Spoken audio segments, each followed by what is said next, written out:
Dalam derita ada bahagia, dalam gembira mungkin terselip duka. Tak siapa tahu, tak siapa pinta ujian bertemu.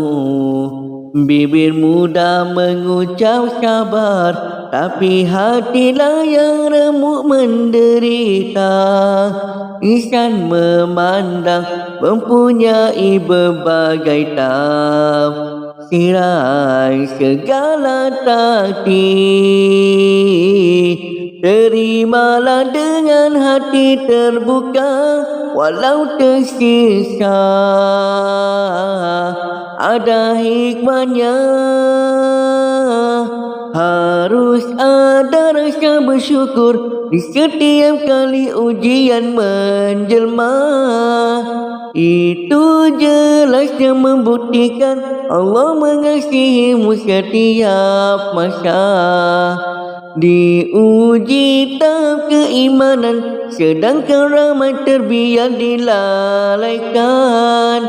Hanya yang terpilih saja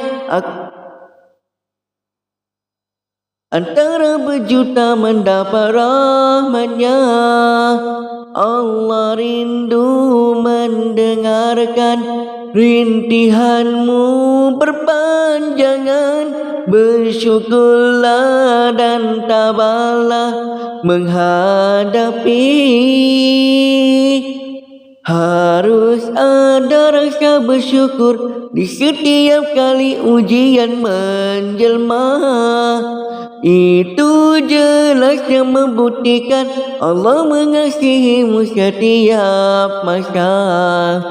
Diuji tahap keimanan, sedangkan ramai terbiar dilalaikan. Hanya yang terpilih sahaja antara berjuta mendapat rahmatnya. Segala takdir terimalah dengan hati terbuka, walau tersisa ada hikmahnya. Harus ada rasa bersyukur setiap kali ujian menjelma. Itu jelas yang membuktikan Allah mengasihimu setiap masa. Diuji tahap keimanan, sedangkan ramai terbiar dilalaikan.